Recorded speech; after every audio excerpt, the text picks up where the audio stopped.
Assalamualaikum warahmatullahi wabarakatuh. Perkenalkan, nama saya Dodi Rentus Turus dengan NPM B1A022185 dari kelas internasional. Yang pada kesempatan kali ini saya akan memaparkan materi hukum antar tata hukum dengan tema status personal. Baiklah, langsung saja masuk ke bagian pertama, yaitu definisi dari status personal. Status personal adalah suatu kondisi atau keadaan suatu pribadi dalam hukum yang diberikan atau diakui oleh negara untuk mengamankan dan melindungi hak-haknya. Status personal ini meliputi hak dan kewajiban, kemampuan dan ketidakmampuan bersikap tindak di bidang hukum yang unsur-unsurnya tidak dapat berubah atas kemauan pemiliknya. Walaupun terdapat perbedaan mengenai status personal ini, pada dasarnya status personal adalah kedudukan hukum seseorang yang umumnya ditentukan oleh hukum dari negara di mana ia dianggap terikat secara permanen. Selanjutnya masuk dalam prinsip status personal. Untuk menentukan status personal seseorang, negara di dunia menganut dua prinsip. Yang pertama ada prinsip kewarganegaraan, yaitu status personal orang, baik warga negara maupun asing, ditentukan oleh hukum nasional mereka. Yang kedua ada prinsip domisili, yaitu status personal seseorang ditentukan oleh hukum yang berlaku di domisilinya. Selanjutnya masuk dalam istilah pro-kewarganegaraan. Negara yang menganut status personal yang didasarkan kewarganegaraan dikenal dengan istilah sebagai pro-kewarganegaraan. Ada beberapa kelebihan dari negara yang menganut prinsip pro-kewarganegaraan. Yang pertama, lebih permanen dari hukum domisili, karena prinsip kewarganegaraan lebih tetap daripada prinsip domisili, di mana kewarganegaraan tidak demikian mudah diubah-ubah seperti domisili, sedangkan status personel memerlukan stabilitas sebanyak mungkin. Selanjutnya, prinsip kewarganegaraan membawa kepastian lebih banyak. Yang pertama, pengertian kewarganegaraan lebih mudah diketahui daripada domisili seseorang, karena adanya peraturan tentang kewarganegaraan lebih pasti dari negara yang bersangkutan. Yang kedua, ditetapkan dengan cara-cara yang memperoleh kewarganegaraan suatu negara yang sangat-sangat jelas. Selanjutnya, ketika ada istilah pro-kewarganegaraan, maka ada istilah pro-domisili. Pro-domisili adalah negara yang menganut status personal yang didasarkan dengan domisili. Hukum domisili adalah hukum bagi orang yang bersangkutan menetap, di mana seseorang sehari-hari sesungguhnya hidup.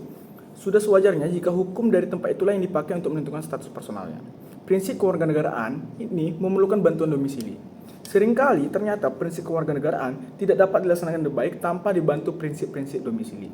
Adapun kelebihan prinsip ini adalah apabila terdapat perbedaan kewarganegaraan dalam satu keluarga, di mana suami istri berbeda, baik kewarganegaraan dengan anak-anaknya yang juga bisa punya kewarganegaraan berbeda, itu tergantung dari domisilinya, khususnya ketika mereka setelah bercerai. Hukum domisili juga seringkali sama dengan sang hakim, hukum sang hakim. Dalam banyak hal, hukum domisili ini juga bersamaan adanya dengan hukum sang hakim. Hukum domisili ini juga bersamaan dengan hukum sang hakim, maksudnya cocok dengan negara-negara pluralisme hukum. Hukum domisili adalah satu-satunya yang dapat dipergunakan dengan baik dalam negara yang struktur hukumnya tidak mengenal persatuan hukum.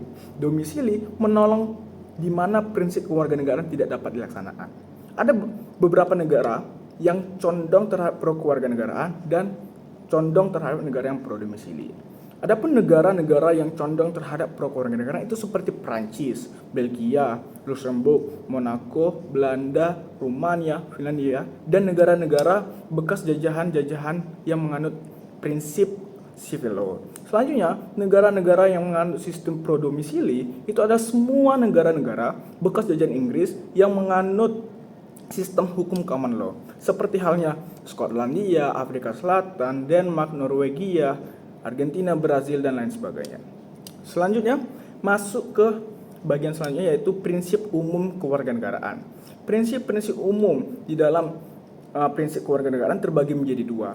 Ada asas kelahiran atau isoli, yang artinya kewarganegaraan seseorang ditentukan oleh tempat kelahiran. Yang kedua, ada asas keturunan atau ius sanguinis, yang artinya kewarganegaraan berdasarkan keturunan daripada orang yang bersangkutan.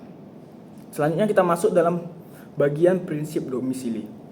Pada dasarnya yang disebut dengan prinsip domisili adalah negara atau tempat menetap yang menurut hukum dianggap sebagai pusat kehidupan seseorang atau center of his life.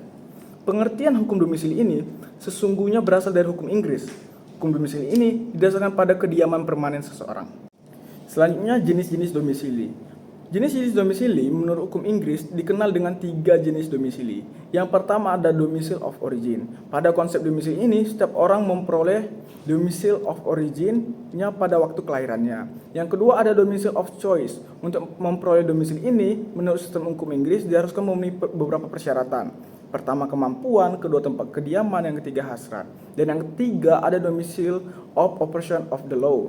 Domisili ini adalah domisili yang dimiliki orang-orang tergantung pada domisili orang lain. Baiklah, setelah mendengar beberapa penjelasan tadi, maka timbul satu pertanyaan bagi kita. Bagaimana dengan Indonesia? Prinsip-prinsip manakah yang diterapkan oleh Indonesia? Ketika kita berangkat dari teori-teori yang telah saya jelaskan di awal, maka dapat kita ambil satu kesimpulan bahwasanya Indonesia itu menganut prinsip nasionalitas atau kewarganegaraannya. Dan karena Indonesia menganut prinsip nasionalitas, maka semua warga negara Indonesia yang berada di luar negeri sepanjang mengenai status personalnya harus tunduk pada hukum nasional Indonesia. Dan kita bisa lihat di pasal 16 Algemeen Bevingen atau pasal 16 AB. Dan di sisi lain, berdasarkan jurisprudensi, prinsip nasionalitas ini juga diberlakukan terhadap warga negara asing yang berada di Indonesia. Untuk warga negara asing yang tinggal di Indonesia, akan diberlakukan hukum nasional mereka untuk mengatur status personal mereka. Baiklah, mungkin itu saja yang bisa saya sampaikan mengenai materi status personal.